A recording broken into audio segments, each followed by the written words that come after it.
All right. Well, good morning again. And today, as you can tell from that video opener, we are starting a new message series. It's simply called Let's Talk About It, Faith and Mental Health. And the idea behind this is that, mental health issues are a growing concern for more and more and more people. You saw some stats in that opener, but here are a few more. In 2019, 19% of adults, this is 2019, 19% of adults experienced a mental illness. And that, when you do the math, that's about 30 million people that experience a mental health issue, a mental illness. 30 million people. I got to ask you, that was 2019. Do you think that number has gone up or down in the last 2-3 years? Right. 5% of our young people experienced a major depressive episode in the last year. Now, 5%, that isn't just, that doesn't include kids that just had moments of depression. This is major depressive episodes. That's an increase of 2% from the year before. Suicidal ideation has increased almost 5% in the last year. And of course, I don't know if this hits home for you, but it hits home for me and what we've gone through in our family in the last year. Our daughter has had 4 stays in psychiatric hospitals in the last year. The question becomes, when we look at stuff like this, when we look at the data that's in that video opener, does God care about our mental health? Does God have something to say about that? Do our scriptures have anything to tell us about mental health? And do they offer us any help for our mental health? And the answer is going to be yes, of course. Now, you also need to know this, that one of our commitments as a church is to address issues and questions like these, and not just in a message series where it's 2 parts in September, but throughout the year, woven into what we do, what we say, and other activities. In fact, we are regularly doing seminars like the one we've got coming up on October 9th at 6:30. It's called Social Media and Mental Health. Do you think that matters today? Do you think that has an impact? I think it does. We have these events here where we bring in therapists and counselors and local psychologists, psychiatrists to help us answer questions and to give us all tools, maybe so that we can deal personally with some of the mental health issues that we face, or maybe we can help someone that we know who is struggling with something like that. And over the next 2 weeks, we're going to talk about anxiety, depression. We're going to talk about suicide. And why now? Why at this time? Because you may be aware, September is Suicide Awareness and Prevention Month. And one of our goals as a church is to partner with other agencies, organizations, churches, so that we help reduce the suicide rate in our area. How do we do that? We talk about it. And we work to equip ourselves. We plan, we reach out, we do everything we can to help that happen, to bring life. And I would simply say that we do that because God cares. God cares about this part of our lives. So, let's talk about anxiety. In 1948, there was a man by the name of W.H. Auden who wrote a book called The Age of Anxiety, 1948. And I did a little digging into this book and into him, interesting stuff. But this book is actually a long-form poem, and it won the Pulitzer Prize for Poetry that year in 1948.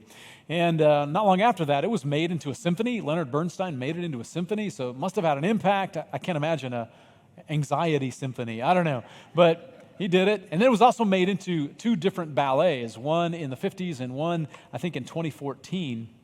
But what's interesting to me is that in the early 50s, the title of this book really caught on, and people were saying, they're working it into their just talks and conversations.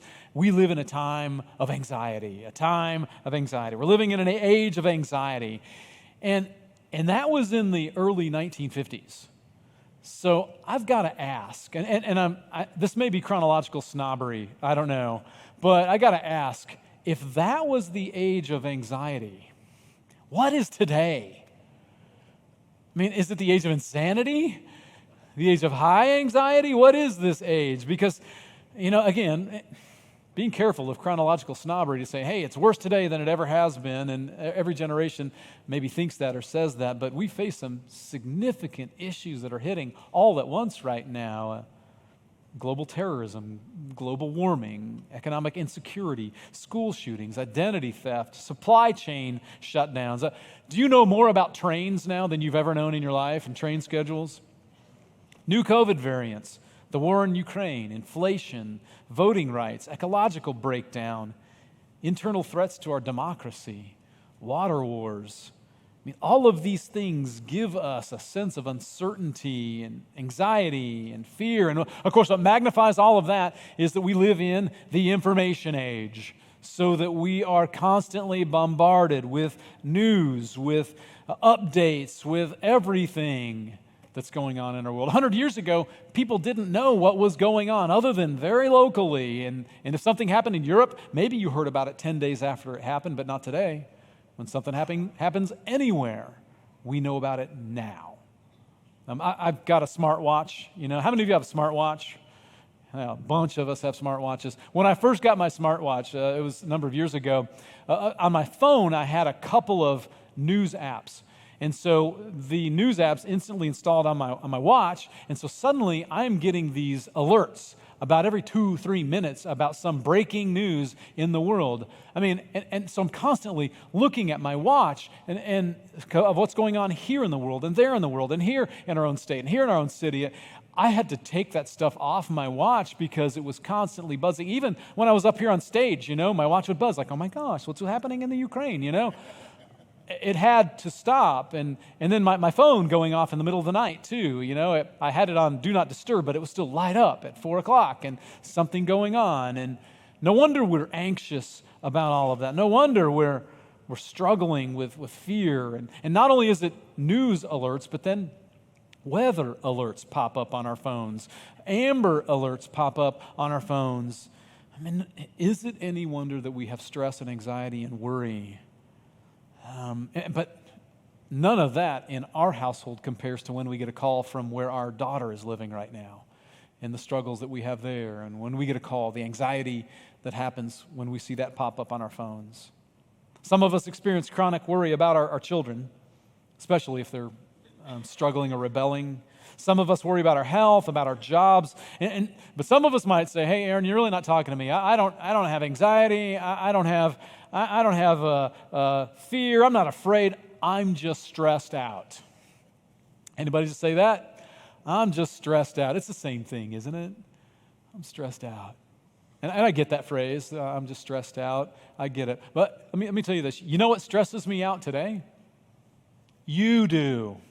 You do. Standing up on this stage. I mean, a lot of people, one of the greatest fears is standing up on the stage. And if I were to be honest, there's a part of me that would rather be in the sound booth there looking at the back of your heads than here looking at the front of your heads. It causes anxiety, right? And my anxiety begins to build on Tuesday, about standing up here on a stage. It begins on Tuesday because that's when I start preparing for what I'm going to say on Sunday. And so I start to get a little anxious about that, and I work, and I try to understand, God, what do you want me to say? How do you want me to say it? How do I connect you with people and people with you? And I don't know how I do all that. And that's on Tuesday. On Wednesday, I do other things. I have meetings and all that. On Thursday, I go back to making sure, because on Thursday, that's when I have to have finalized what I'm going to say today. So I work really hard and I stress about that, and I get it done on Thursday. Friday's my day off, so I don't think about it at all right? Well, not much at all. But then on Saturday morning, like yesterday morning, as soon as I wake up, suddenly I get in that mode of, okay, tomorrow's Sunday, and is what I have prepared, is it going to connect with people? Is it going to speak to them? Is it going to inspire them? Or are they going to hate it and never show up again? I start to feel that anxiety, and it builds throughout all of Saturday. And oftentimes on Saturday night, I can't sleep. And sometimes I got to take something to help me sleep. And strangely enough, on the day that I'm talking about anxiety, last night, I could not sleep. Speaking about anxiety, so I had to get up, I had to take something at 12:30, I've been laying there for a couple hours and not sleeping. So isn't it interesting how anxiety builds and builds and builds? And it's not just Sunday messages for me, too. It's what leadership looks like in a congregation like ours. I worry about our staff. We have about 120 people that work here at the church. Most of those work in our We Care preschool and daycare, but I worry about that. I want the best for all of those staff members and what they do. We all have different jobs, but we're all serving Jesus and connecting people to him. I worry about people that are in the hospital, people that are struggling with illnesses, people that are battling cancer, people that are having babies, and people that are having marriage issues, and people that have big faith questions. I think about all those things. I think about the state of Christianity in our world. I think about the state of the United Methodist Church in our world. And sometimes I literally feel this pressure on my chest. Anybody know what I'm talking about? You feel this pressure. Now, I've actually gone to my doctor to say, am I dying? And the doctor's like, no, you're just dealing with stress. It's just stress. And we all experience this. But, sometimes our stress shows up in our dreams. Have you ever had that happen? The thing you're worried about, and all of a sudden it becomes a dream or maybe even a nightmare. And let me let you in on preacher dreams. About 2-3 times a year, I have a dream that goes something like this, that I'm trying to stand up to preach, and I'm trying to get up on the stage, and I'm at the back, and it's never the real place. It's always some distorted thing of reality, and I'm way far off in the back, and I've got to get onto the stage in like 30 seconds, like the video opener's playing or something, but I can't get there, and I have to, it becomes a maze, it becomes a labyrinth, and I have to go underground, and then I have to crawl across the scaffolding and somehow get onto the stage, and sometimes I don't ever make it, and sometimes I get on stage, and then I realize, I don't know what I'm supposed to say. I totally am unprepared for what I'm supposed to say. And sometimes I realize not only that, but I've forgotten my clothing. Stress shows up in our consciousness, in our subconsciousness, our unconsciousness. And I think, to be honest, most of us struggle with stress, worry, fear, anxiety. Now, okay, be honest. Show of hands. Let's do a little survey. How many of you deal with stress, worry, anxiety, that sort of thing? So almost 100%. I mean, the rest of you are liars, and we love you here. You are included, accepted, and loved, even if you're a liar. So we all deal with these things, stress, anxiety, worry, fear. And the question is, what do we do about it? What does our faith say about these things? What does Scripture, what does the therapeutic community, what does the therapeutic community say about how we handle these things? Because these things, worry, stress, fear, anxiety, they affect our lives. They exhaust us, they wear us down emotionally and spiritually, they affect our relational world. And these things, worry, stress, anxiety, can bring an early death. But here's what I want to begin with, really digging into this. I want to suggest that fear and anxiety actually come from a part of our brain that is a gift from God. Yeah, you see, there are two systems in our brain that work closely with each other that are aimed at helping us survive. Let's talk about them real quick. One of those is the early warning system. It's sometimes called the fight or flight mechanism. You've heard of this before. And it comes from deep in our brain, in a part of the brain that's called the amygdala. And there's an ability there to respond to potential danger. This is the coolest thing. Even before we're conscious of what that danger is, or before we're consciously aware of it, without even thinking, your brain can trigger this early warning system to save you. It's kind of a lot like a smoke detector in your house. That smoke detector can sense things that maybe you can't sense, but that smoke detector can sense them and go off and tell you, wake up, get out now, and get you out and get you to safety. And when that's triggered in your brain, there's a series of chemicals that are released in your body. Your pupils dilate, your heart rate and breathing become faster, your blood pressure rises, blood is restricted from some parts of your body, and it's diverted to other parts of your body that will help you fight or flee. And that is all a good gift from God. It's what saved us from being eaten by lions and bears and whatever was chasing us around for centuries and centuries. It's great. It's a great system for our safety, except when it goes off, when it's not supposed to go off. When it goes off, when there's no danger, but your amygdala is sending those signals to your body and it's in hyperactive mode. And when that happens on a regular basis, it's called generalized anxiety disorder. And in any given year, there are about 7 million people in the United States that suffer from generalized anxiety disorder. When that happens, your body is in that state of constant constant anxiety about something that you can't fight, something that you can't flee from. And that builds up, and it'll make you feel like you're dying. It can make you feel like you're having a heart attack. That's the early warning system, and it's a gift from God, but not when it's going off when it shouldn't be going off. The second system that we have is one that's meant to anticipate our needs, to anticipate threats in the future. It's the long-term survival mechanism. And this is also a good gift. And we see it in animals like squirrels. You know, squirrels collect nuts and they put them away for winter. They save them up for wintertime, right? That's that survival mechanism. And in humans, though, we have this gift of imagination, and we can use our imagination and imagine things that could happen in the future, or needs that could happen, things that we might need, things that might be a danger in the future, and we can prepare for them. It's this gift of imagination that we have. Like, you know it's possible that you could have a car accident. You can imagine, maybe you've even been in one before. You can imagine that's like. You've seen pictures. You can bring that into your own reality. Imagine what it might be like for you to be in a car accident. And because of that imagination and that protective system, you buckle up. You do something to help anticipate that. That's a good thing. Or maybe what we do as humans, we plan for the future. We know that we're going to retire someday, and we can imagine what it might look like to retire. And we can imagine, okay, well, if I'm going to do that, I'm not going to be having an income, then I better prepare. I better squirrel away some money so that I have that in the future because of our imaginations. We prepare for that. We know that it's going to be cold outside at some point, so we got little kids, we're like, all right, I can imagine what it's like for my children to be cold out there, so I'm going to make sure they got long sleeves and long pants and hats and gloves, or it's going to be blazing hot. I can imagine what it's like to get sunburned, and we don't want that, so I'm going to, you get what I'm saying, right?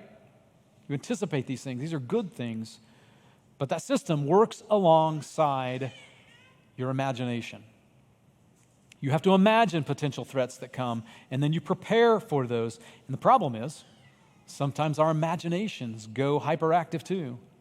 We start to imagine threats that could come. And because we live in the information age, we're continually bombarded with information about potential threats. We're drawn, and we're drawn to know more about the things that we're afraid of. If you have a fear, you want to know more about it. So there's a part of you that wants to know more, because then you can prepare for that fear. And in an information age, when there's information always available, it overloads our systems. We're not designed for that. It's a cycle that fuels itself. And when our imagination becomes hyperactive, what we're essentially doing is taking out a magnifying glass, and looking at those issues. And when we do that, you've heard the phrase, making a molehill into a mountain, or making a mountain out of a molehill. Little things become big things. Little issues become gigantic issues. And it trips our warning system, and we find ourselves with that pressure on our chest. We find ourselves with that sense of overwhelming anxiety. One word for this is catastrophize. I'm not sure if that's a real word or not, but I like it. Catastrophize. And that is, we consider the possibility of all these catastrophes that could happen in our lives, even though the likelihood of them actually happening is almost zero. Almost zero. It's almost impossible. It consumes us. With the imagined threats in our lives and the real threats that we see in our world, we find ourselves anxious, worried, and afraid. Now, I asked the question earlier. Let's get back to it. So what can we do? What does our faith speak to us about this? What does God say to us? How do we combat fear? And I wish I had time to list all the ways that we can deal with anxiety, but I want to do a quick list, and then I want to do a deep dive. So I have a counselor that I work with, or that works with me once a month, and when I visit with her, one of the things we talk about is stress and anxiety and those sorts of things. And early on, she gave me a list, and she said, here's some things that you can practice. What I want you to do, Aaron, is to pick out one or two things that you can put into practice. It's just called a list: stress, anxiety, reduction ideas. I'm just going to name a few. Maybe these will spark some interest in you and say, yeah, that might help me. Journal your fears and write out solutions. I really enjoy journaling. I do it about once a week, maybe twice a week. I just write stuff out, journaling. One is one that we're all aware of that helps with stress and anxiety, physical exercise. We're told that it decreases stress hormones and increases positive hormones. One other thing that I hear a lot about in reducing anxiety and stress is get outside. Take a walk outside. Focus on nature. Focus on the surroundings out there. Another one that I thought is really good, probably needs a little more digging into, but allow yourselves 20 minutes per day at a scheduled time to talk about the stressful topic.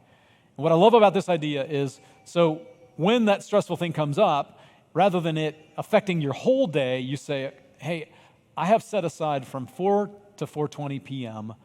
to think about that, to talk about that. So when it's on my mind, I'm going to say, no, I'm not going to think about it now. I'm going to think about it later in that time that I've designated. Do fun stuff, sports, crafts, activities, whatever it might be. Call a friend or family who is an encouraging friend or family. Not somebody who's going to pull you down further into the spiral of anxiety, but someone that will pull you up. Write out ideas that you can change. This is kind of the journaling thing. Write out ideas that you can change and what you have to learn to cope with that aren't going to change. And here's some just, stuff about our bodies and our brains. Limit caffeine, especially after 2 p.m. It's a stimulant that can increase anxiety. Sleep 7 to 9 hours a night. Lack of sleep can increase anxiety. I mean, you know some of these things, right? I mean, they're important. Pick a couple of those. And that's just a bullet-pointed list. Let's do a little bit of a deep dive. I want to talk about 3 things, and I'm pulling these out of the book Unafraid from Adam Hamilton. And one idea about dealing with anxiety comes from the therapeutic community, and then 2 are from our scriptures and from our faith. So let's talk about what therapists and counselors tell us to do when dealing with anxiety. There are lots of things that we have done, human beings have done over time, that they didn't have a name. And when the science of mental health began to be developed, we just named some of the things that we've been doing for a very, very long time. And one of the tools that we've named is called exposure therapy. Before it was called exposure therapy, it was simply called facing your fears. And the idea is that if there's something you're afraid of, then rather than run from it, you run into it. You approach it in a very systematic way. And the idea is if you can face that fear, then it will stop haunting you. It will stop becoming something that influences you in very negative ways. You can overcome it. And I want to give you an example of this. It's from Bob Carlson and his daughter, Tess. And this is a father and daughter team. And when Tess was 10 years old, she and her dad started a podcast on a variety of subjects. And at one point, they decided to do a podcast on fear because Tess had a very real fear of going fast, of going upside down, of going down big hills. She had basically a fear of what? Roller coasters, yeah.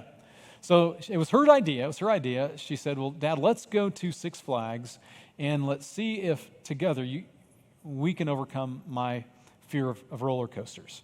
So they go to Six Flags, and her dad says, I wonder if we can begin small in confronting your fears and then maybe get gradually bigger, because they had a whole bunch of roller coasters at Six Flags. And so they started on the little kiddie roller coaster, and Tess was afraid to go on the kiddie roller coaster, but her dad was like, I'm going to hold your hand, I'm going to be here for you, you can do this, I know you can do this, and we'll do it together. And so they do the kiddie roller coaster, and she's like, hey, that wasn't bad at all. I feel good about myself for having done that. So they get on the next roller coaster, which was not a kiddie roller coaster, and it had the big feature of it was a big downhill, just take your breath away, going down a big hill. And she did that, and she again was like, hey, I feel pretty confident. I feel like I can do this. The next one had a horizontal loop in it, and so she was really pretty scared, didn't want to do it. Her dad said, but remember, I'm here with you. You're not going to do this alone. You can do this. And she did it, and she's like, oh my gosh, I got this. The next one was called the Ninja, right? And actually, that was the one with the sideways loop. The next one was called the Revolution, and it went one upside down loop, all right? She was definitely afraid, but she got on. She rode the ride, proud of herself. When she was done, she said this, I am a different person than I was a minute ago, okay? Finally, there at the entrance of the big one at the park, it's called the Viper. I got a picture of the Viper. There's the Viper. Is anybody anxious about this right now? So the Viper has 7 vertical and corkscrew loops, 7, and Tess started crying, and she wanted to run home, and she said, "I'm going to throw up, Dad, and if I throw up, then I'm going to throw my water bottle at you," she said. So what I want you to hear is a clip from their podcast, and I've kind of married that with just a point of view riding of the Viper. So I don't know, you may want to close your eyes if this, but more than anything, what I want you to do is listen carefully. It's a little bit hard to hear, but I want you to listen carefully to what Tess and her dad are talking about in this ride. Take a look. You know what, you're going to feel just the same way that you felt on the last ride, where when we first get on, you're going to feel a little nervous. No, not a little nervous. Freaking out and wanting to get up and run home without the car. That'll take you many days. I know. Should we do this together? Okay, let's go. Let's do this thing.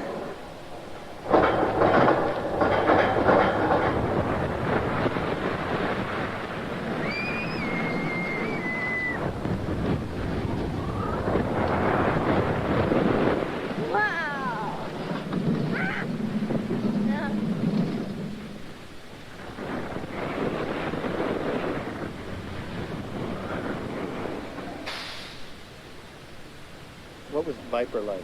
I feel ashamed for being afraid of it. It had 7 loops and at least 3 weird corkscrew upside down thingies. Plus it was incredibly fun.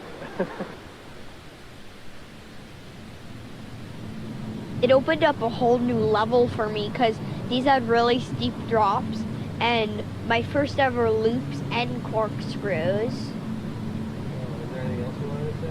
Well, I hope someday we can bring the whole family. Yeah. And I just want to say to everybody, you shouldn't be afraid to face your fears because when actually comes time, you are probably going to be amazed at what you can do. Yeah, that's pretty cool. You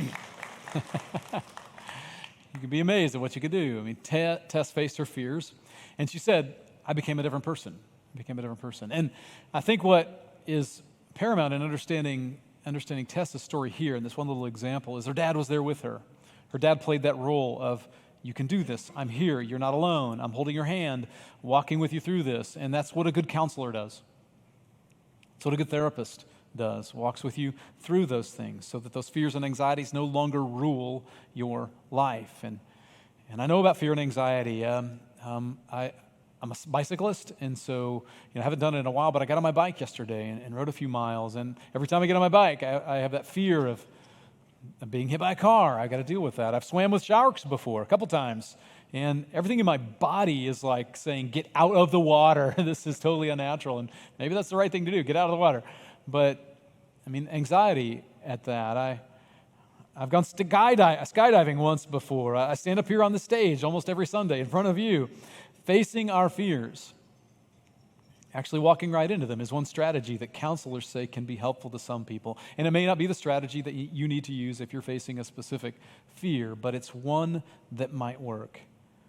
But I wonder, are there any fears that you need to step into rather than step away from?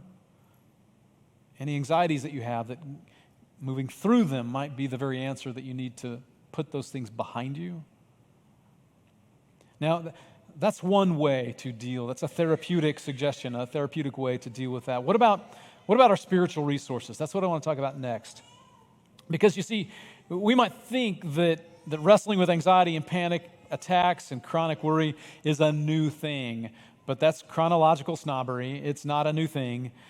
Listen, every human being has wrestled with fear and anxiety since we were a thing, since we were human beings. And we got to ask the question, how did people, in the 1900s, the 1800s, how did they deal with their worry and fear? What did they do? Because they didn't have counselors, they didn't have therapists, they had clergy, but they didn't have medicines that we do. Where did they turn for help? Most of the time they turned to God. They turned to faith. They turned to Scripture. Now when you open up your Bible, what you'll see there as you read through it, there are Over 400 verses where the Bible addresses fear, over 400. And that should tell us right there, right off the bat, that fear is not a new thing. It's been a part of the human experience from the beginning. And there's one phrase in the Bible that is there more than any other single phrase. And sometimes it's God saying this phrase, sometimes it's angels saying this phrase. Jesus says this phrase, one phrase more than any other. Do you know what it is? You probably know. Do not be afraid. Do not be afraid. And usually it's in the context like this. This is God speaking in the book of Isaiah. God says, don't fear, because I am with you.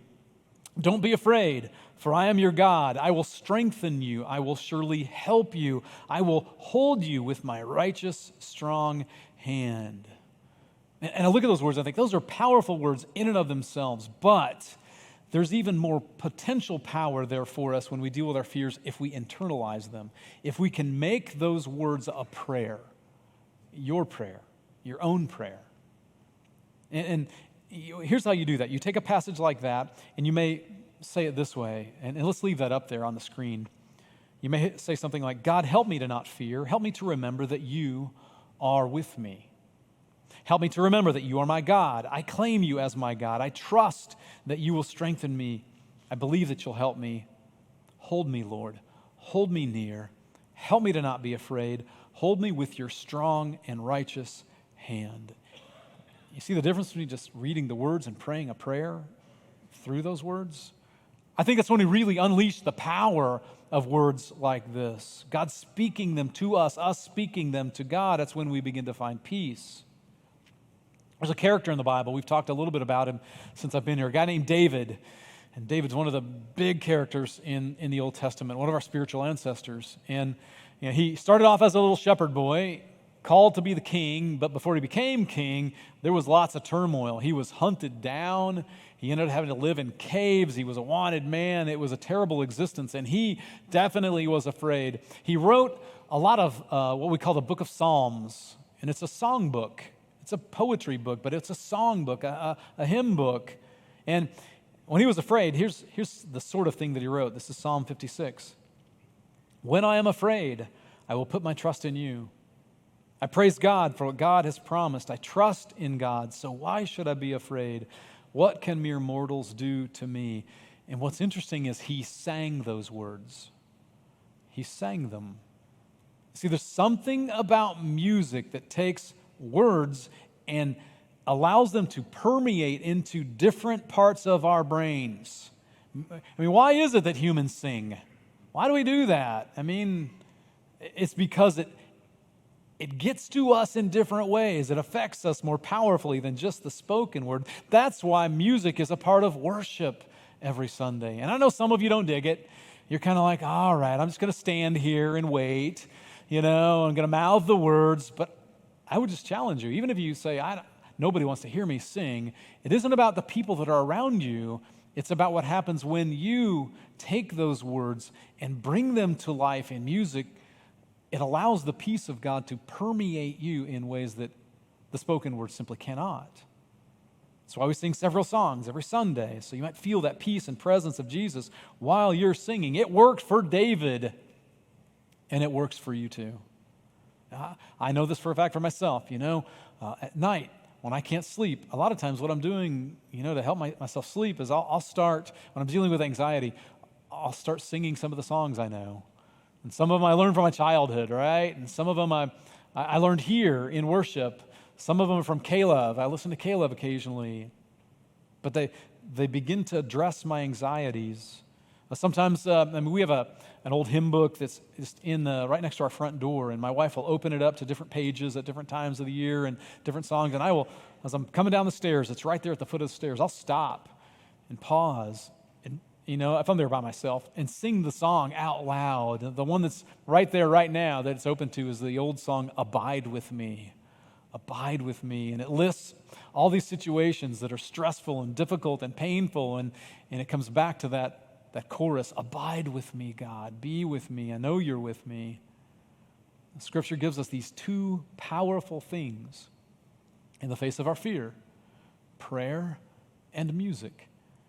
And they're just tools, right? They're tools that you can choose to use or choose to ignore and try and face your fears in other ways. And maybe you have other ways that work in helping you address your fear and anxiety. But these are tools that God has given us, a loving God has given us to address fear and anxiety. So a while back when we were talking about fear in another context, I asked on Facebook, what are your fears? People said things like this: raising kids today, life's unknowns, I fear failing as a mom. Somebody wrote death.